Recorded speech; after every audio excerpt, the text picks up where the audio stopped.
Last lecture में हमारी discussion जी हो रही थी कैपिटल इन्वेस्टर अप्रेजल पे। वो चैप्टर हमने कंक्लूड किया था और हमने सोर्सेज ऑफ फाइनेंस पे एबीसी उसकी तरह सी बात कर ली थी। इंट्रोडक्शन आपका मैंने करवा दिया था कि नया चैप्टर हमने कौन सा पढ़ना है। तो आज हम जनाब नेक्स्ट चैप्टर हम शुरू करने जा रहे हैं सोर्सेज ऑफ फाइनेंस। और ज़रा थोड़ा सा हम एक बार फिर नज़र दौड़ा लें इसकी एग्जाम सिग्निफिकेंस के ऊपर। हम introduction to project appraisal complete कर चुके हैं।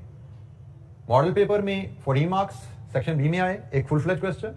स्प्रिंग 22 में भी सेक्शन बी में फुल फ्लेज क्वेश्चन 15 मार्क्स आया। अब हम सोर्स ऑफ फाइनेंस की डिस्कशन करने जा रहे हैं।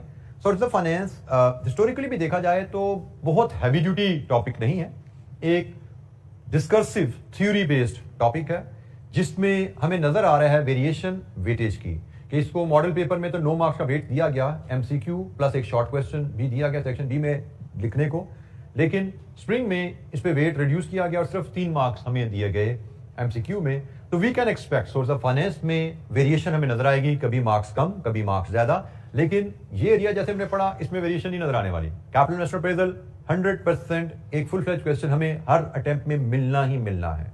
जैसे हम अगर फाइनेंशियल रिस्क मैनेजमेंट को भी देखें तो यहां पे भी अगर आगे हमने चल के पढ़ना है, लास्ट टॉपिक हमारा 2, लेकिन यहां पे देख रहे हैं फुल क्वेश्चन हमें नजर आ रहा है 11 नंबर 10 नंबर फुल क्वेश्चन नजर आ रहा है। बाकी हर जगह एग्जामिनर ने वेरिएशन डाली हुई है, जैसे बजटिंग में भी उसने वेरिएशन दी हुई है, वर्किंग कैपिटल में भी वेरिएशन है 1.5 and 10 marks, cost of finance में कम वेरिएशन है 7 एंड 12। सबसे कंसिस्टेंट अगर देखा जाए तो ये 2 टॉपिक हैं, कैपिटल इन्वेस्टमेंट अप्रेजल और रिस्क मैनेजमेंट, जिनमें अपीयरेंस भी और मार्क्स भी दोनों कंसिस्टेंट है। तो एनीवेज इन शॉर्ट यहां पे अगर देखें होता क्या है कि भाई आपको सिलेबस सारा कवर करना है। यू नेवर नो कि भाई कभी किसी टॉपिक में कम नंबर आए या ज्यादा नंबर आ जाए, आपको कंप्रीहेंसिव कवरेज करनी ही करनी है। तो एनीवेज हम यहां पे बात शुरू करते हैं जी अपनी सोर्स ऑफ फाइनेंस के एरिया पे। अच्छा जी, सोर्सेज ऑफ फाइनेंस की हमें पढ़ने की जरूरत क्यों है? हम ये जो टॉपिक पढ़ रहे हैं ये सब्जेक्ट है फाइनेंशियल मैनेजमेंट का। फाइनेंशियल मैनेजमेंट का सब्जेक्ट है जिसमें हमें फाइनेंस को मैनेज करना सिखाया जा रहा है। ये फाइनेंशियल मैनेजमेंट की बेसिक्स है जो हम एमएफए में पढ़ रहे हैं, और फाइनेंशियल मैनेजमेंट का एडवांस सब्जेक्ट आप बीएफडी सीफए 4 में पढ़ते हैं। इस बेसिक में हमने फाइनेंस के इन्वेस्टमेंट डिसीजंस को लेके पिछला चैप्टर पढ़ा। जब किसी प्रोजेक्ट की फिजिबिलिटी करते हो, आपने से कहा कि मुझे सीमेंट की फैक्ट्री लगानी है, उसकी फिजिबिलिटी असेस करते हैं। फिजिबिलिटी आपने असेस कर ली, पता लगा जी NPV is positive, project is okay, go ahead. आपने प्रोजेक्ट गो हेड किया, तो अब नेक्स्ट क्वेश्चन आता है कि भाई इसके पैसे लेके आओ। अच्छा, यहां पे ये ध्यान रखिए कि बिजनेस में कभी भी फाइनेंस आइडल नहीं पड़ा होता। बिजनेस ने फाइनेंस कभी भी आइडल नहीं पड़ा होता। आपको पता है कि business is a separate entity and investor is a separate entity. Business के पास सिर्फ वो पैसा पड़ा होता है जो उसके एग्जिस्टिंग कारोबार में इन्वेस्टेड है, उसके स्टॉक्स में, उसके कैपिटल एसेट में इन्वेस्टेड है, सिर्फ वो पैसा बिजनेस में होता है। जब भी बिजनेस एक्सपेंशन में जाना चाहता है, जैसे हमने पीछे चैप्टर में नए प्रोजेक्ट की फिजिबिलिटी सेट की और प्रोजेक्ट हमें फिजिबल अगर मिला और हमने फैसला किया we need to go into expansion, तो नए प्रोजेक्ट पे पैसा रेज किया जाएगा इन्वेस्टर से। तो सोर्स ऑफ फाइनेंस में हम यही पढ़ने जा रहे हैं कि हमने एक प्रोजेक्ट की फिजिबिलिटी की, प्रोजेक्ट फिजिबल मिला, तो अब उस प्रोजेक्ट के लिए फाइनेंस रेज करना है। तो प्रोजेक्ट के लिए हमें फाइनेंस रेज करना पड़ता है, तो उसके लिए कैपिटल एसेट भी होते हैं, उसमें करंट एसेट भी होते हैं। तो कैपिटल एसेट के लिए भी फाइनेंस की जरूरत पड़ती है, करंट एसेट के लिए भी फाइनेंस की जरूरत पड़ती है। तो हमने इस चैप्टर में डिफरेंट सोर्सेज ऑफ फाइनेंस से अपने आप को मुतारफ करवाना है। What are the different sources of finance, उन पे हम बात करेंगे, और फिर उनके pros and cons, different sources के कोई प्लस माइनस क्या है, और शायद ब्रीफली उनके मैकेनिज्म पे भी बात करेंगे कि different sources of finance raise करना हो तो उसका ब्रीफ मैकेनिज्म क्या है। डिटेल जैसे मैंने कहा कि हम सीफए 4 में इंशाअल्लाह डिस्कस करेंगे। तो सबसे पहले सोर्स ऑफ फाइनेंस की कैटेगरीज हमारे सामने आती हैं। सोर्स ऑफ फाइनेंस को 2 ब्रॉड कैटेगरीज में हम तकसीम कर सकते हैं, एक डेट, दूसरा इक्विटी। इन दोनों टर्म से आप फेमिलियर हैं, आपने अकाउंटिंग अपने सब्जेक्ट में ये दोनों टर्म्स को यकीनन डिटेल में पढ़ा हुआ है। This is one way to classify sources of finance. पैसा रेज करना है, पैसा डिफरेंट सोर्सेज से जो आता है वो या डेट सोर्सेज होंगे या इक्विटी सोर्सेज होंगे। Another way to classify sources is short and medium term and long term. एक ये भी तरीका है सोर्स ऑफ फाइनेंस को क्लासिफाई करने का।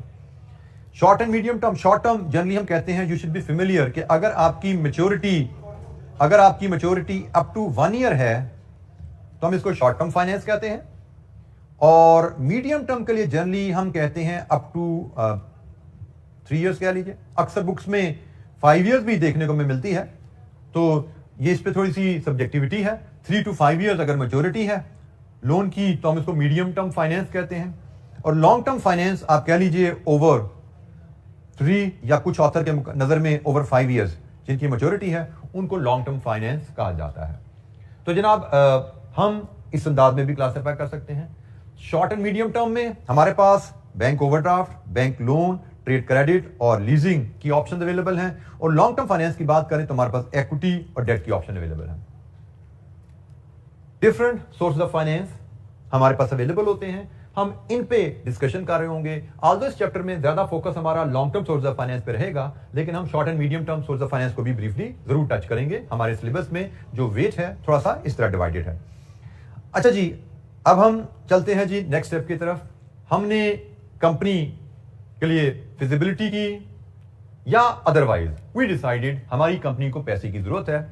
सबसे पहला काम एज अ फाइनेंस मैनेजर जो हमें करना होता है that is selecting an appropriate source of finance. हमारी कंपनी के लिए बेहतर सोर्स ऑफ फाइनेंस क्या है इस लिस्ट में से। तो जनाब पहला काम, हम जब सोर्स की हमें फाइनेंस की जरूरत पड़ी, हमें सोर्स की सिलेक्शन करनी है। सिलेक्शन जब हो जाएगी फिर उसके बाद उसकी अरेंजमेंट करने निकलेंगे कि हमने जो सोर्स सेलेक्ट किया उसका फाइनेंस फिर अरेंज करने का हम फैसला करेंगे। तो जनाब हमारी पहली डिस्कशन यही है, selecting source of finance. What are the factors which we should consider while selecting an appropriate source of finance. कौन से फैक्टर्स हैं जिनको कंसीडर करके हमें सोर्स ऑफ फाइनेंस को फाइनल करना है। हमें इंडिपेंडेंट इस पे क्वेश्चन आ सकता है, factors to be considered while selecting appropriate source of finance. हमें डिफरेंट फैक्टर्स के ऊपर कोई 1-2 एमसीक्यूज भी आ सकते हैं। हमें पता है हमें एमसीक्यू में भी ये टॉपिक टेस्ट, सब्जेक्ट टेस्ट हो सकता है, हमें क्वेश्चन भी आ सकते हैं। सो हमें रीडिंग पे तवज्जो रखनी है। हम 2 दफा 3 दफा इसको पढ़ेंगे, एब्जॉर्ब करेंगे, रट्टा हमने नहीं लगाना, क्योंकि जरूरी नहीं कि हमें as it is ditto copy paste करने को आए, हमें अंडरस्टैंडिंग क्लियर होनी चाहिए। तो हम कोशिश करेंगे, बेशक डिस्कसिव सब्जेक्ट्स हैं लेकिन इनको अंडरस्टैंडिंग की क्लैरिटी के साथ पढ़ें। अच्छा जी, सबसे पहला पॉइंट, हमें पैसा चाहिए। हमारी कोशिश होनी चाहिए कि हम पहली चीज हमें याद रखना है कि पैसा किसी भी सोर्स से लाएंगे it will have a cost. हमें पता है पैसा डेट से लाएं तो डेट से फाइनेंस लाने की कॉस्ट होती है इंटरेस्ट या मार्कअप। पैसा इक्विटी से लाएं तो उसकी कॉस्ट होती है डिविडेंड। किसी भी सोर्स से पैसा लाएंगे it will have a cost. तो जनाब हमें पैसा ऐसे सोर्स से लाना चाहिए जहां पे कॉस्ट कम से कम हो, क्योंकि जितनी कॉस्ट कम होगी हमारी कंपनी की प्रॉफिटेबिलिटी इतनी ज्यादा होगी। बल्कि हम अपने सब्जेक्ट के रेफरेंस से बात करें, फाइनेंस की कॉस्ट जितनी कम होगी हमारी कॉस्ट ऑफ कैपिटल उतनी लो होगी। कॉस्ट ऑफ कैपिटल की टर्म से तारुफ हमने पिछले चैप्टर में ले लिया। तो फाइनेंस की कॉस्ट जितनी कम होगी हमारी कॉस्ट ऑफ कैपिटल उतनी लो होगी, और जितनी कॉस्ट ऑफ कैपिटल लो होगी हमारी एनपीवी उतनी ज्यादा हो जाएगी, और एनपीवी जितनी ज्यादा है शेयर होल्डर वेल्थ में उतना ही ज्यादा इजाफा आता है। तो हमने तो जो फाइनेंशियल मैनेजमेंट का तारुफ लिया उसमें हमने ये बात सीखी थी कि ऑब्जेक्टिव ऑफ फाइनेंशियल मैनेजमेंट, जो फाइनेंशियल मैनेजमेंट में जो भी फैसला किया जाता है वो इन्वेस्टमेंट का फैसला है जो या फाइनेंस रेज करने का फैसला है। ऑब्जेक्टिव आपका होना चाहिए ऐसा फैसला किया जाए जिससे शेयर होल्डर्स की वेल्थ में ज्यादा से ज्यादा इजाफा आए।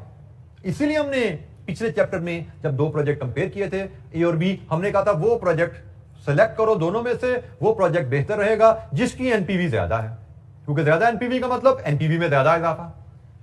उसी चीज को जब हम यहां पे कॉस्ट से लाके लिंक करते हैं तो ज्यादा एनपीवी के लिए जरूरी है कि कॉस्ट ऑफ फाइनेंस कम से कम रहे। तो हमने कहा जी हमें सोर्स ऑफ फाइनेंस लेना है, हमारी कोशिश होनी चाहिए हम वो सोर्स सेलेक्ट करें जहां पे कॉस्ट कम से कम हो। तो जनाब कॉस्ट ऑफ फाइनेंस के बारे में थोड़ी सी मजीद डिस्कशन करते हैं। We should learn that generally debt से जो फाइनेंस हम रेज करते हैं उसकी कॉस्ट कम होती है इक्विटी के मुकाबले में। उसकी वजह क्या है? ये तो 4 फैक्टर यहां पे लिख रहे हैं, लेकिन मैं अगर एक फैक्टर आपको दूं जिसकी एक्सप्लेनेशन में ये 4 फैक्टर या 3 फैक्टर आते हैं, वो एक फैक्टर है debt is low risk investment. एक इन्वेस्टर के पास ऑप्शन है कि पैसा डेट में भी डाल सकता है, पैसा इक्विटी में भी डाल सकता है। तो इन्वेस्टर के लिए debt is low risk investment. Low risk कैसे है भाई? इन्वेस्टमेंट तो इन्वेस्टमेंट होती है, तो भाई डेट की इन्वेस्टमेंट लो रिस्क ऐसे है। रिस्क से मराद होता है कि आपको फ्यूचर के बारे में पता है या नहीं पता। अगर फ्यूचर के बारे में आपको पता है तो हम कहते हैं जी लो रिस्क है, फ्यूचर के बारे में नहीं पता तो हम कहते हैं ये हाई रिस्क है। डेट में आपको फ्यूचर के बारे में काफी चीजें पता होती हैं। जैसे आपको पता होता है डेट में कि अगर आपकी कंपनी जिसको आपने लोन दिया है, इन्वेस्टर को पता है वो कंपनी डूब भी जाए तो हमारे पास सिक्योरिटी में एसेट पड़ा होता है, हम एसेट बेचकर पैसे रिकवर कर लेंगे। नॉर्मली डेट के अगेंस्ट एसेट कोई सिक्योरिटी में दिया जाता है, कोई लैंड के डॉक्यूमेंट देगा कंपनी वाला तो फिर इसको लोन मिलेगा। तो इन्वेस्टर के लिए डेट सिक्योर्ड इन्वेस्टमेंट है कि कंपनी डूब भी जाए पैसे वापस आएंगे। इन्वेस्टर के लिए डेट पे गारंटीड रिटर्न होती है, 10% सालाना इंटरेस्ट रेट है जी। कंपनी कमाए या ना कमाए 10% सालाना इंटरेस्ट रेट जाना है। Debt has a fix maturity, 5 साल के लिए दिया है, 6 साल के लिए दिया है, 2 साल के लिए दिया है, 10 साल के लिए दिया है। इन्वेस्टर को पता है कि मेरा पैसा वापस भी आ जाना है। अब एक्विटी में पैसा दो, कोई सिक्योरिटी नहीं है। एक्विटी में पैसा दो, कोई रिटर्न की गारंटी नहीं है। प्रॉफिट होंगे तो ज्यादा रिटर्न, प्रॉफिट होंगे तो रिटर्न मिलेगी, ज्यादा प्रॉफिट ज्यादा रिटर्न, कम प्रॉफिट कम रिटर्न, लॉस तो कोई रिटर्न नहीं मिलेगी भाई। कोई मैच्योरिटी नहीं है। एक्विटी में पैसा दे दिया, जब तक कंपनी चल रही है कंपनी ने पैसा वापस नहीं करना। कंपनी डूबेगी तो खुदा ना खासा कोई बचा पैसा तो आएगा, वैसे नहीं पैसा मिलना आपको। तो ये 3 फैक्टर्स तो आपके इस पॉइंट को लिंक कर जाते हैं। ये 3 फैक्टर्स आपके इस पॉइंट से लिंक कर जाते हैं। एक एडिशनल फैक्टर भी है जो कि डेट को चीपर बनाता है, वो है जी कि डेट पे जो इंटरेस्ट पे होता है वो टैक्स अलाउएबल एक्सपेंस है। आप प्रॉफिट बिफोर टैक्स में से इंटरेस्ट चार्ज करते हो तो टैक्सेबल प्रॉफिट आपका रिड्यूस हो जाता है।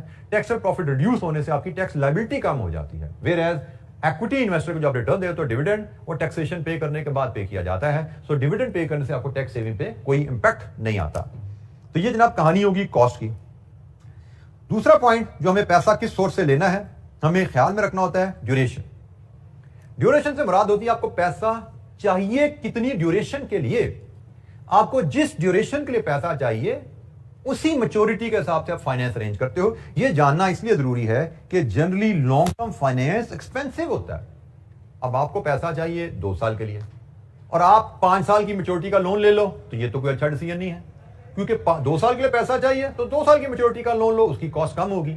5 साल की मैच्योरिटी के लोन की कॉस्ट ज्यादा होती है। तो आपको मैच्योरिटी ड्यूरेशन के हिसाब से आपको अरेंज करना चाहिए। आपको ड्यूरेशन के हिसाब से आपको अरेंज करना है फाइनेंस को, क्योंकि हम यहां पे एक और फैक्ट देख रहे हैं। एक तो डेट और इक्विटी में कॉस्ट का फर्क होता है और एक within debt short term और लॉन्ग टर्म डेट में भी कॉस्ट का फर्क होता है। Generally short term debt is considered cheap, long term debt is considered expensive. Another point, repayment. हमने पैसा कहां से लाना है हमें ध्यान से सोचना पड़ेगा, देखना पड़ेगा कि क्या हम रीपेमेंट कर पाएंगे फ्यूचर में।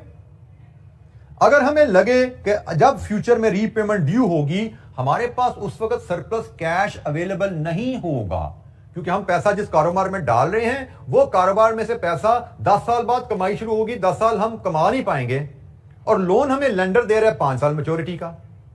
तो इसका मतलब 5 साल बाद जब रीपेमेंट ड्यू होनी है तब हम रीपे करने की पोजीशन में नहीं होंगे। तो भाई अगर रीपे करने की पोजीशन में नहीं है तो लोन ना लीजिए। आपको ख्याल रखने हैं कि आप अगर रीपे करने की पोजीशन में होंगे अपने फ्यूचर कैश फ्लोज को फोरकास्ट कीजिए, एस्टिमेट कीजिए। अगर आपको लगता है आपके पास पैसा होगा रीपे करने के लिए तो लोन लीजिए, लेकिन अगर आपको लग रहा है आप रीपेमेंट की पोजीशन में नहीं होंगे तो शायद एक्विटी शुड बी प्रेफर्ड। अगर हम एक्विटी की तरफ चलते हैं तो एक्विटी इन्वेस्टर की रिटर्न पे हमें फ्लेक्सिबिलिटी है कि हमने प्रॉफिट कमाया है तो हम उनको रिटर्न देंगे और हमने अगर प्रॉफिट नहीं कमाया तो हमें उनको रिटर्न नहीं देनी। लेकिन अगर हम डेट की तरफ जाते हैं तो date does not give us flexibility. उसमें तो फिक्स रिटर्न है, सालाना 10% रिटर्न आपको देनी ही देनी है। तो हमें यह भी ध्यान में रखना है कि हम जिस कारोबार के लिए जिस मकसद के लिए पैसा ले रहे हैं क्या उस मकसद में हमें कुछ फ्लेक्सिबिलिटी चाहिए। बाज़ हमें ऐसा होता है कि हमें लगता है कि हम जिस कारोबार में पैसा लगा रहे हैं उसमें बड़ी ऊंच नीच आनी है भाई, उसमें कभी मुनाफा ज्यादा होगा, कभी कम होगा, कभी नुकसान भी हो सकता है। तो लोन ले लिया तो फंस जाएंगे, जिस साल लॉस हुआ हम कहां से रिटर्न दे पाएंगे। तो भाई हमें तो हमारा कारोबार ऐसा है जिसमें पैसा लगाना जा रहे हैं वो रिस्की है, उसमें काफी ऊंच नीच आती है। तो भाई जिस कारोबार में ऊंच नीच आती है उसकी फाइनेंसिंग के लिए शायद एक्विटी ज्यादा बेहतर ऑप्शन है। लेकिन अगर कारोबार आपका स्टेबल है, करें भी सालाना हमें 18, 22, 25 इस रेंज में रिटर्न आएगी तो फिर ठीक है, पर आप डेट ले लो, आपको ज्यादा फ्लेक्सिबिलिटी की जरूरत नहीं है, आपकी रिटर्न तकरीबन सर्टेन है तो आप उसके हिसाब से कम फ्लेक्सिबिलिटी से भी चल सकते हो। फिर एक टर्म यूज होती है जी गेयरिंग। हमें पैसा किस सोर्स से लाना है उसके लिए हमें गेयरिंग पे भी तवज्जो देनी है। हमें गेयरिंग क्या होती है जी, सुनिए ये term, debt equity ratio. Debt equity ratio ये आपकी जी गेयरिंग होती है। हमें गेयरिंग पे भी तवज्जो देनी है, पैसा कहां से लाना है ये फैसला करते हुए, क्योंकि गेयरिंग अगर कंपनी की ज्यादा है तो ये कोई अच्छी बात नहीं है।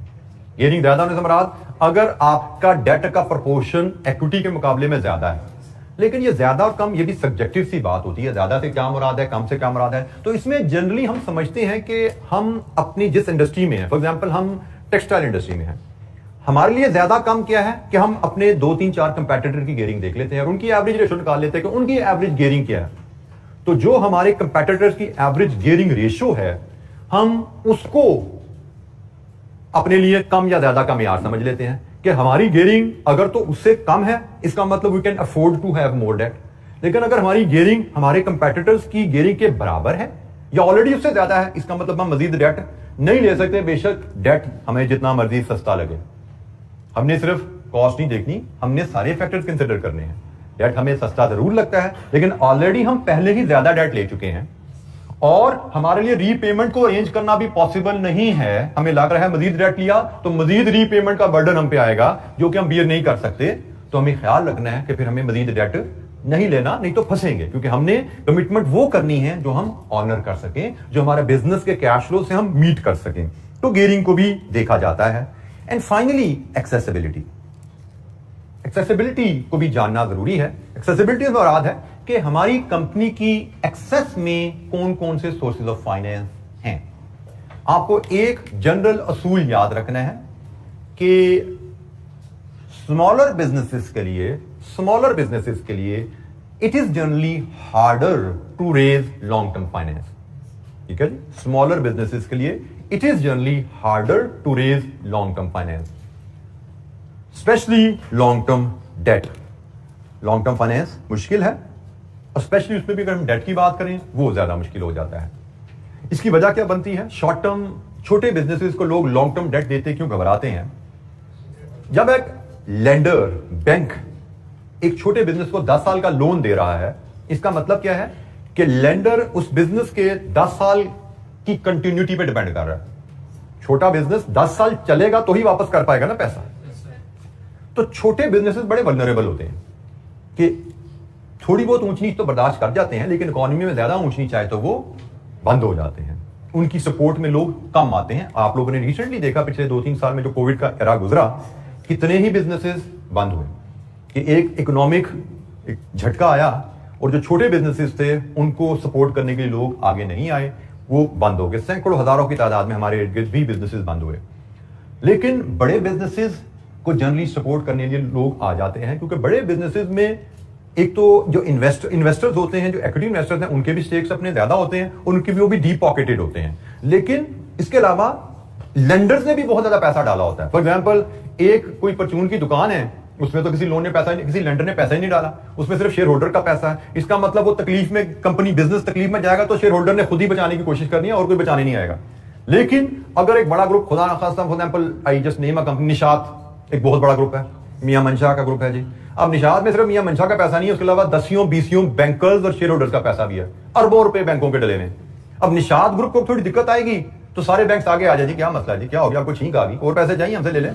उनको तो ये ना भाई कि अगर इसको हमने सपोर्ट ना किया, इसको 1 अरब की सपोर्ट की जरूरत है, हमने 1 अरब ना दिया तो हमारे जो 50 अरब लगे हैं वो डूब जाएंगे। तो वो अपने 50 अरब को बचाने के लिए 2-4-5 अरब का और उसको लोन दे देंगे। भाई ये टफ दिन है, 6-8 महीने गुजार लो, हमसे 5 अरब ले लो, 6 महीने गुजारो, फिर हमें पता कारोबार फिर ठीक हो जाएगा, फिर वापस कर देना। तो लोग आगे आ जाते हैं। तो इसलिए जो छोटे बिजनेसेस होते हैं वो वल्नरेबल होते हैं, इसलिए जो छोटे बिजनेसेस को लोग लॉन्ग टर्म लोन देते हिचकिचाते हैं कि 10 साल इसने पता नहीं चलना है कि नहीं चलना, थोड़ी सी ऊंची चाहिए, 2-4 साल बाद कोई तो हेरा फेरी हो ही जाती है ना इकोनॉमी में, तो थोड़ी ऊंची नीच आनी है, कारोबार डूब गया, तुम्हारा पैसा कहां से रिकवर होगा। तो ये जनाब पहला सोर्स ऑफ फाइनेंस की पहली डिस्कशन कि हमें पैसा डिफरेंट सोर्सेज से मिल सकता है, हमने किस सोर्स से फाइनेंस रेज करना है, factors which we should consider. अच्छा जी, लेट्स अज्यूम हमने डिफरेंट फैक्टर्स कंसिडर करके फैसला किया कि हमें पैसा इक्विटी फाइनेंस से रेज करना है। अब हम अपनी डिस्कशन इक्विटी फाइनेंस पे करने जा रहे हैं कि इक्विटी से पैसा रेज करना है, तो इक्विटी से related what are the different terms and what are the different methods जहां से हम इक्विटी फाइनेंस से पैसा रेज कर सकते हैं। अच्छा जी, सबसे पहले आपको इक्विटी इन्वेस्टर को समझने की जरूरत है कि इक्विटी इन्वेस्टर जिससे आप पैसा लेते हो, वो पैसे पे जो रिटर्न जो आपसे गेज करता है एज एन इन्वेस्टर, आप एज अ फाइनेंस पर्सन जब इक्विटी इन्वेस्टर से पैसा मांगते हो तो इक्विटी इन्वेस्टर आपको जब पैसा दे रहा है वो पैसे पे दो तरह से रिटर्न एक्सपेक्ट करता है। अभी थोड़ी देर पहले आप लोगों ने कहा था जी डिविडेंड, तो इक्विटी इन्वेस्टर सिर्फ डिविडेंड नहीं लेता, वो डिविडेंड एंड कैपिटल गेन दो तरह से उसको रिटर्न जाती है। तो इक्विटी इन्वेस्टर की जो टोटल रिटर्न होती है ऑन इक्विटी इन्वेस्टमेंट वो इन दोनों का सम होती है। वो इन दोनों के सम से गेज करता है कि मुझे कंपनी से कितनी रिटर्न आ रही है अपनी इन्वेस्टमेंट पे। फॉर एग्जांपल आपके पास इन्वेस्टर ने एक शेयर बाय किया 10 रुपए का, या आपने 1 जनवरी को उसने आपसे शेयर बाय किया, लेट्स अज्यूम हम 2021 की बात करते हैं, 31 दिसंबर 2021 आ गया, ये शेयर चला गया 12 रुपए पे और आपने इस साल में 1.5 रुपए का डिविडेंड भी दे दिया है। तो जो रिटर्न मेजर की जाएगी, कैपिटल गेन 2 रुपए का है, डिविडेंड 1.5 का है, टोटल रिटर्न 3.5 है और ये इसकी इन्वेस्टमेंट थी। 3.5/10 रिटर्न ऑन इन्वेस्टमेंट जो इन्वेस्टर अपनी काउंट करेगा वो 35% है।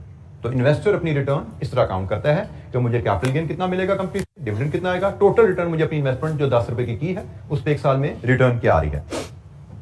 तो ये जनाब आपकी टोटल रिटर्न की कहानी होती है। अच्छा जी, इसमें मजीद हम जनरली जैसे हमने बात की कि इक्विटी इन्वेस्टर जो है वो डेट इन्वेस्टर से ज्यादा रिटर्न एक्सपेक्ट करता है क्योंकि equity investment high risk investment है। हाई रिस्क क्यों है? जो लो रिस्क के फैक्टर्स हैं उनको रिवर्स कर दो। इक्विटी इन्वेस्टमेंट सिक्योर्ड नहीं है, इक्विटी इन्वेस्टमेंट में गारंटीड रिटर्न नहीं है, इक्विटी इन्वेस्टमेंट में कोई मैच्योरिटी नहीं है। ठीक है जी, ये 3 फैक्टर तो सीधे सीधे आ गए जिसकी वजह से कहते हैं कि हम इक्विटी इन्वेस्टमेंट हाई रिस्क है, इन्वेस्टर पैसा डालते हुए थोड़ा घबराता है, इसलिए वो रिस्क ज्यादा ले रहा है, रिटर्न भी ज्यादा एक्सपेक्ट कर रहा होता है। बट फर्क सिर्फ ये है कि इक्विटी इन्वेस्टर ख्वाब के ऊपर पैसा लगाता है, उसको कोई रिटर्न की गारंटी नहीं दी जाती, उसको ख्वाब दिखाया जाता है कि जी आप मेरी कंपनी में पैसा लगाएंगे तो मैं आपको शेयर 10 रुपए का बेच रहा हूं, मेरा कारोबार जिस तरह चल रहा है उसमें जो मुनाफा आएगा उसकी बेसिस में साल बाद इतना आपको डिविडेंड दे सकूंगा और मेरे शेयर की वैल्यू में भी 2 रुपए का इजाफा आ जाएगा। तो अगर आप मेरी कंपनी में 10 रुपए का शेयर लेते हैं तो you can hope to earn 3.5 rupees per share in 1 year. ये उसको ख्वाब दिखाया जाता है, इस ख्वाब के ऊपर कोई गारंटी नहीं है, इस ख्वाब के ऊपर वो 10 रुपए लगाता है। अगर उसको ख्वाब ही आप 10% का दिखाओगे तो वो पैसा ही नहीं लगाएगा, क्योंकि अगर 10% मुझे बैंक से मिल जाता है, अगर मैं इक्विटी में ज्यादा रिस्क ले रहा हूं तो मुझे ज्यादा की उम्मीद दिलाते हो तो लगाता हूं। बट फर्क यह है कि ये ख्वाब है, उम्मीद है, गारंटी कोई नहीं है। तो हायर रिटर्न के लिए वो पैसा लगाएगा। हाँ, अगर उसका ख्वाब आप पूरा नहीं करते तो आपकी कंपनी से पैसा निकाल सकता है। वो कैसे पैसा निकालेगा? अपना शेयर किसी और को बेच देगा, नुकसान होगा उसको, लेकिन वो आपके साथ टिकना नहीं जाएगा। ये इशू रहता है कि आपने एक इन्वेस्टर को सेटिस्फाई ना किया, उसकी रिटर्न आपने कभी उसकी रिक्वायरमेंट पूरी नहीं की, तो अगले साल आपको फिर पैसे की जरूरत पड़ेगी, फिर आपको कोई पैसा नहीं देगा। ऐसा नहीं कि हम कहें कि हम तो ख्वाब दिखा के हमने कौन सा रिटर्न देनी मजबूरी है, हमने कौन सा वादा किया है। भाई वादा नहीं किया लेकिन ख्वाब दिखाया आपने, ख्वाब दिखा के इन्वेस्टर से पैसा ले लिया आपने और अपना ख्वाब, उसको जो ख्वाब दिखाया है, जो आप कह लो कि सॉफ्ट प्रॉमिस दिया आपने कि जी इंशाअल्लाह ये पक्का आपका मुनाफा है, वो अगर मुनाफा आप उसके आसपास उसको नहीं देते तो आइंदा कभी आपको पैसे की जरूरत पड़ेगी तो भूल जाओ इस सोर्स से आपको पैसा मिलेगा। ठीक है, जब तक रिटर्न दोगे इन्वेस्टर को तब तक इन्वेस्टर मजीद पैसा देता रहेगा, लेकिन जब आप इन्वेस्टर को रिटर्न नहीं दोगे तो इन्वेस्टर आपको पैसा नहीं देगा।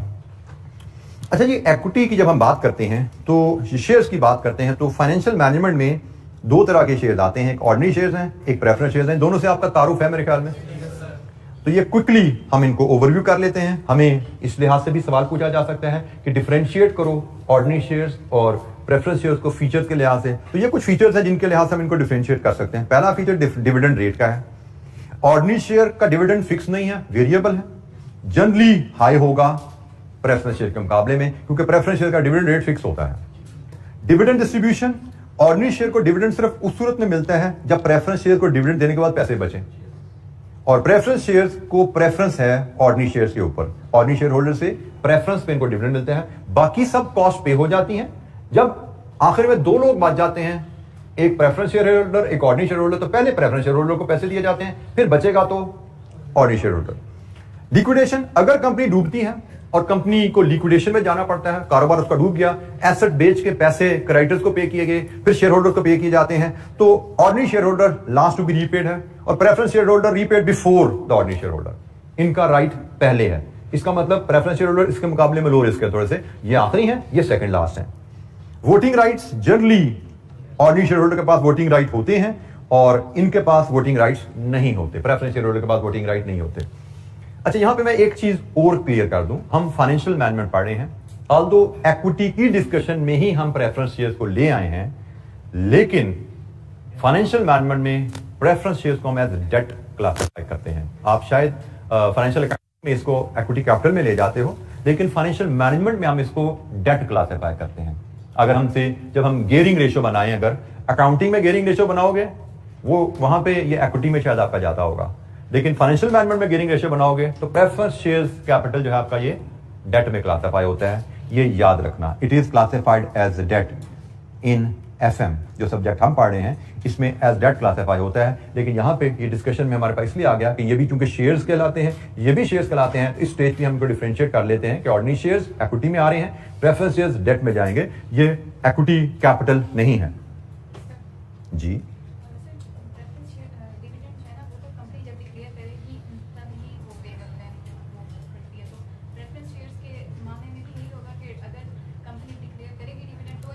बेटा प्रेफरेंस शेयर्स के बारे में हमने डिविडेंड की जब बात करें तो ये लिखा हुआ है फिक्स। प्रेफरेंस शेयर्स का डिविडेंड फिक्स होता है, ठीक है। बस इसमें फर्क सिर्फ ये होता है कि फिक्स है लेकिन इनका राइट ऑर्डिनरी शेयर होल्डर से पहले है।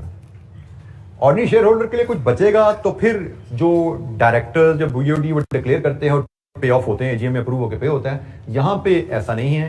प्रेफरेंस शेयर होल्डर का डिविडेंड रेट फिक्स होता है, इसीलिए तो हम कहने के डेट में चला जाएगा क्योंकि, और अक्सर प्रेफरेंस शेयर्स रिडीमेबल भी हो सकते हैं। ये तो हमेशा रीपेएबल, ये तो कभी रीपेएबल नहीं है। ये प्रेफरेंस शेयर रीपेएबल भी हो सकते हैं, इनकी मैच्योरिटी भी हो सकती है, तो ये भी एक और फीचर है जिनको डेट में क्लासिफाई करता है। इनका डिविडेंड रेट वेरिएबल है, कभी कम कभी ज्यादा कभी जीरो। इनका डिविडेंड रेट फिक्स है। हाँ, एक सिर्फ क्लास इसमें आती है प्रेफरेंस शेयर होल्डर में, जिसको आपने डिस्कस किया होगा, क्यूमुलेटिव एंड नॉन क्यूमुलेटिव। ये एक डिफरेंस आ सकता है प्रेफरेंस शेयर्स में कि कुछ प्रेफरेंस शेयर्स क्यूमुलेटिव होते हैं। क्यूमुलेटिव मतलब अगर किसी साल कंपनी के पास प्रॉफिट्स नहीं है और आपने ये 6% उसको पे नहीं किया तो अगले साल ज्यादा मुनाफा आएगा तो 2 साल का पे कर देना। This is called cumulative. और नॉन क्यूमुलेटिव प्रेफरेंस शेयर क्या है कि किसी साल मुनाफा ना होने की वजह से आपने 6% पे नहीं किया तो अगले साल सिर्फ मुनाफा होगा तो उसी साल का पे होगा, पिछले साल जिस साल पे नहीं हुआ उसका पे नहीं होगा। रेट फिक्स है लेकिन subject to availability of profit है।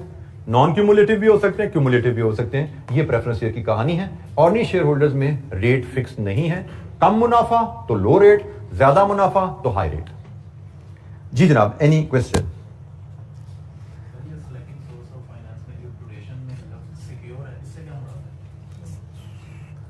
सेलेक्टिंग सोर्स ऑफ फाइनेंस में ड्यूरेशन में एक वर्ड आपने कहा secure. The long term finance is usually more expensive but secure. बिल्कुल ठीक है जी, आपके साथी का सवाल है long term finance is more expensive but secure. इसमें सिक्योर से क्या मुराद है? ये बेटा सिक्योर से मुराद यहाँ पे ये सिक्योरिटी वाला सिक्योर नहीं है, वो तो सारे लोन सिक्योर्ड होते हैं। यहाँ पे सिक्योर से मुराद है लेस रिस्की।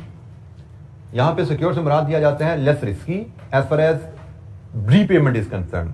फॉर एग्जाम्पल, आपने शॉर्ट टर्म लोन लिया किसी मकसद के लिए, शॉर्ट टर्म लोन 1 साल बाद रीपेएबल है। आप 1 साल बाद रीपेमेंट का टाइम आ गया लेकिन आपने वो पैसा लेके स्टॉक में इन्वेस्ट किया हुआ था, और हमें पता है कारोबार में कभी भी स्टॉक में जो पैसा चला जाता है, जब तक कारोबार चल रहा है पैसा तो स्टॉक में रहता है, स्टॉक जीरो तो नहीं होता ना कभी आपका। आपने एक बैंक से पैसा लिया, उससे स्टॉक्स बाय कर लिए, स्टॉक्स बाय करके आपने कारोबार शुरू किया, तो कारोबार में आपका रॉ मटेरियल से फिनिश गुड में कन्वर्ट होगा, फिनिश गुड बिकेगा तो डेटर्स में कन्वर्ट हो जाएगा, ठीक है जी। और इन द मीनवाइल पीछे से डेटर से पैसे आएंगे, फिर रॉ मटेरियल में पहुंच जाएंगे। तो ये पैसा इस तरह घूमता रहता है, जब तक कारोबार चल रहा है पैसा आपका स्टॉक्स में, डेटर्स में, रॉ मटेरियल, फिनिश गुड्स इसी में लगा रहता है।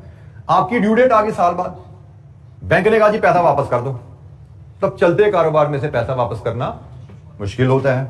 आपके लिए वाहिद ऑप्शन होती है कि आप किसी और बैंक से लोन लो, उससे पैसा अरेंज करके पिछले बैंक को वापस कर दो, आपका कारोबार चलता रहे। तो अब इसमें थोड़ी देर सवेर हो जाए तो आप कारोबार की दिक्कत में आ जाते हो।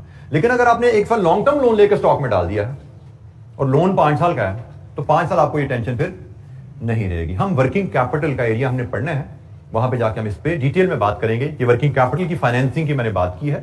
इसको हम, ये करंट एसेट में जो फाइनेंसिंग होती है इसको हम वर्किंग कैपिटल फाइनेंसिंग कहते हैं। हमारा एक पूरा चैप्टर है वर्किंग कैपिटल फाइनेंसिंग का, वहां पे इसमें डिटेल में बात करेंगे। बट यहाँ पे फिलहाल बात यह है कि लॉन्ग टर्म लोन एक्सपेंसिव जरूर होता है लेकिन उसमें रीपेमेंट का रिस्क नहीं होता।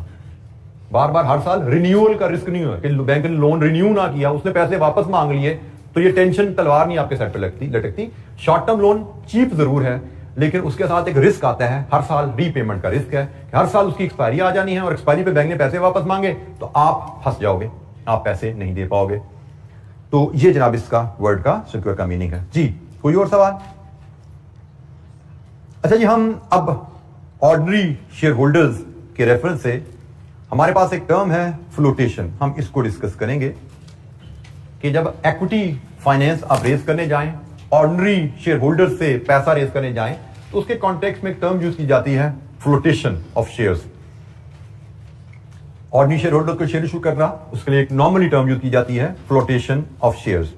और फ्लोटेशन स्पेसिफिक टर्म में यूज की जाती है, it's a method of a company to list shares on a publicly traded stock exchange. हम इस फिनोमेना से भी फेमिलियर हैं कि जो इक्विटी शेयर्स होते हैं वो स्टॉक एक्सचेंज में लिस्ट भी हो सकते हैं और वो अनलिस्टेड भी हो सकते हैं। तो क्या डिफरेंस क्या होता है लिस्टेड शेयर में और अनलिस्टेड शेयर में?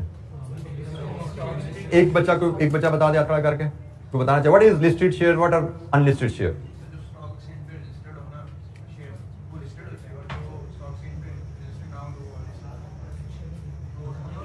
कोई और थोड़ा सा फीचर, कोई फीचर के लिए आपने डिफरेंशिएट कर सके जी बेटा?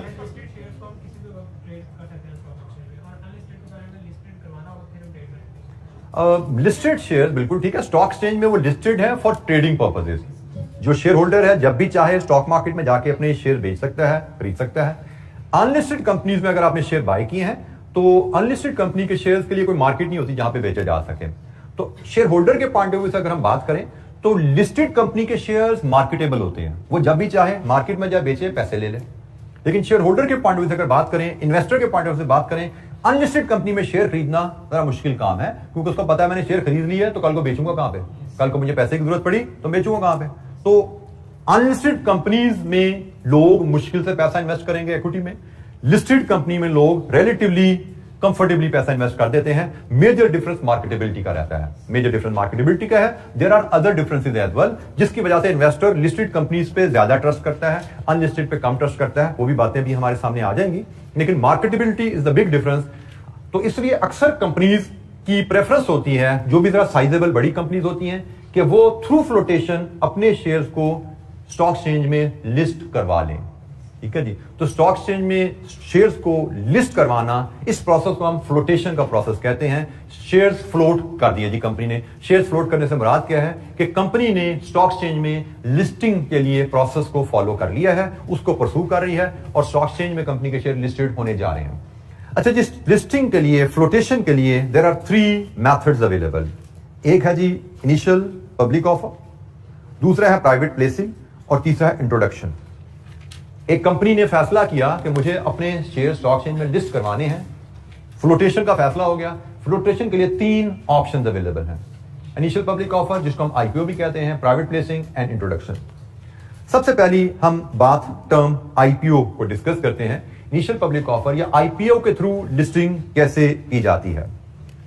आईपीओ, इनिशियल पब्लिक ऑफर की टर्म यूज की जाती है जब कंपनी फर्स्ट टाइम अपने शेयर पब्लिक को ऑफर करने निकलती है, तो उसको हम इनिशियल पब्लिक ऑफर कहते हैं। आईपीओ का टर्म निकली इसलिए है कि फर्स्ट टाइम आप पब्लिक को ऑफर करने अगर शेयर निकले हो, इसको हम आईपीओ कहते हैं।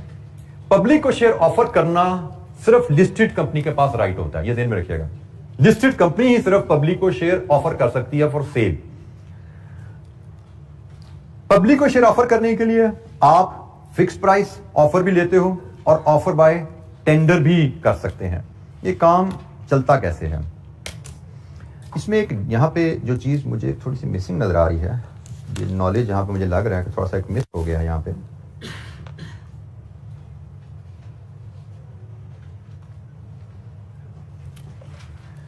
That is a document called prospectus. वो भी मैं यहां पे ले आऊं जी। ये प्रोस्पेक्टस की एक डॉक्यूमेंट मिसिंग है यहां पे, मैं वो भी यहां पे उसका वर्ड भी यहां पे ले आता हूं। आप एक कंपनी को पैसे की जरूरत पड़ी है नई फैक्ट्री लगाने के लिए, नया कारोबार शुरू करना है, नई फैक्ट्री लगानी है। और कंपनी के फाइनेंस मैनेजर हमने फैसला किया कि हमें शेयर्स के थ्रू, इक्विटी के थ्रू पैसा लाना है, और हमने फैसला किया हम आईपीओ के थ्रू पैसा लाएंगे। हम पब्लिक को शेयर ऑफर करेंगे, हम वहां से पैसा लाएंगे। पब्लिक को शेयर ऑफर करने के लिए जरूरी है कि आपकी कंपनी लिस्टेड हो। अच्छा जी, अब लिस्टेड होने के लिए आपको स्टॉक एक्सचेंजेस से अप्रूवल लेनी पड़ती है कि जी हम लिस्टेड होना चाहते हैं। तो तो स्टॉक एक्सचेंज के बाद जब लिस्टिंग के लिए आप जाते हो तो स्टॉक एक्सचेंज कहेगा जी ये फॉर्म भरो, वो फॉर्म भरो, ये पैसे जमा करो, वो पैसे जमा करो, ये ऑडिट कमेटी कराओ, वो कराओ। ये सारा प्रोसीजर आप कहीं ना कहीं किसी और सब्जेक्ट में जाके पढ़ लोगे, हमारे स्कोप पे इतनी डिटेल नहीं है। स्टॉक एक्सचेंज की फॉर्मेलिटीज आपने पूरी करनी है और उसके बाद स्टॉक एक्सचेंज आपसे कहती है ठीक है जी आपने फॉर्मेलिटीज पूरी कर दी हैं, अब आप पब्लिक को अपने शेयर ऑफर कर सकते हैं इस नए प्रोजेक्ट के लिए। तो जब पब्लिक को फर्स्ट टाइम आपको शेयर ऑफर करने की इजाजत मिली तो पब्लिक को शेयर ऑफर करने के लिए एक डॉक्यूमेंट बनाई जाती है, प्रॉस्पेक्टस। इससे आप फेमिलियर हो गए, कॉर्पोरेट लॉ में आपने पढ़ा हुआ है कि पब्लिक को शेयर ऑफर करने हैं तो एक डॉक्यूमेंट प्रॉस्पेक्टस की जरूरत होती है। प्रॉस्पेक्टस में क्या क्या लिखा होता है को बताएगा, मोटा मोटा क्या इंफॉर्मेशन होती है इसमें, मकसद क्या है इस डॉक्यूमेंट का? इसमें मोटी मोटी जो चीजें होती है, एक कंपनी की हिस्ट्री होती है, पास्ट फाइनेंशियल परफॉर्मेंस होती है, और उससे भी ज्यादा अहम बात जिस प्रोजेक्ट के लिए आप पैसे मांग रहे हो उस प्रोजेक्ट की फिजिबिलिटी होती है, जो हमने अभी बनाई नहीं थी फिजिबिलिटी कैपिटल इन्वेस्टमेंट अप्रेजल में। वो फिजिबिलिटी प्रॉस्पेक्टस का हिस्सा होती है कि जी पास में हमने ये प्रोजेक्ट किए हैं और इनमें ये प्रॉफिट्स हमने कमाए हैं और अब हम नया ये सीमेंट की फैक्ट्री लगाना चाह रहे हैं, उसकी ये फिजिबिलिटी है, इसके लिए हमें पैसा चाहिए। प्रॉस्पेक्टस इन्वेस्टर को इसलिए दिया जाता है ताकि इन्वेस्टर असेस कर सके कि कंपनी कैसी है और प्रोजेक्ट क्या वो वायबल है या नहीं। अच्छा जी, अब जब आप कहते हो प्रॉस्पेक्टस तो उसमें अब आपने एक शेयर होल्डर से पैसे मांगे जी हमें इस प्रोजेक्ट के लिए पैसे चाहिए। लेट्स अज्यूम आपने कहा जी हमें इस प्रोजेक्ट के लिए 100 बिलियन चाहिए, एक बड़ा प्रोजेक्ट है, हमें 100 बिलियन रुपीस चाहिए। अब ये 100 बिलियन रुपीस आपने मांगे हैं, लेकिन ऑर्डिनरी शेयर होल्डर ने तो पैसे देने शेयर्स के हिसाब से। इसमें दो ऑप्शन होती हैं, एक आप कह सकते हो कि जी मुझे 100 मिलियन चाहिए और मैं शेयर्स बेच रहा हूं 10 रुपए के हिसाब से, 10 रुपए पर शेयर के हिसाब से मैं शेयर बेच रहा हूं, मुझे टोटल 100 बिलियन चाहिए। इसका मतलब मैंने कितने बिलियन शेयर इशू करने हैं? 10 बिलियन शेयर इशू करने हैं, जिसमें 10 रुपए के हिसाब से 100 बिलियन आ जाएगा। और दूसरी ऑप्शन होती है, आप कहते हो कि मैंने 100 बिलियन रेज करने हैं लेकिन प्राइस क्या है आप पे छोड़ी, आप बताओ आप कितने रुपए का शेयर खरीदना चाहते हो मेरी कंपनी में। इसको हम बाय टेंडर कहते हैं। शेयर इन्वेस्टर से कहा जाता है आप बताओ आप मेरी कंपनी का शेयर कितने रुपए का खरीदना चाहते हो। अब इन्वेस्टर खुद अपना हिसाब लगाए, कोई कहेगा जी मैं 10 का खरीदना चाहता हूं, कोई कहेगा मैं 11 का खरीदना चाहता हूं। टेंडर आते हैं, टेंडर आएंगे, टेंडर को कंपनी वैल्यूएट करती है और उसके बाद कंपनी फैसला करती है कि उसने किस प्राइस पे शेयर इशू करने हैं। पहले नहीं फैसला हुआ, प्राइस का फैसला बाद में होगा टेंडर के आने के बाद। ठीक है, जब सारे इसको टेंडर मिल जाएंगे, टेंडर रिव्यू करके फैसला किया जाता है किस प्राइस पे शेयर इशू करने हैं। अच्छा, ये आईपीओ पे मजीद अभी हम बात कंप्लीट नहीं करते, इसको हम यहीं पे रोकते हैं, टाइम हमारा कंप्लीट हो रहा है। इसको हम आगे इंशाअल्लाह लेके चलेंगे कल यहां से। इसमें कुछ क्योंकि टर्म्स और आनी है, उन पे हमारा टाइम लग जाएगा मजीद, तो उसको हम कल डिस्कस कर लेंगे इंशाअल्लाह। आज के लिए इतना ही, बाकी इंशाअल्लाह कल हम इसको आगे लेके चलेंगे। थैंक यू, अस्सलाम वालेकुम।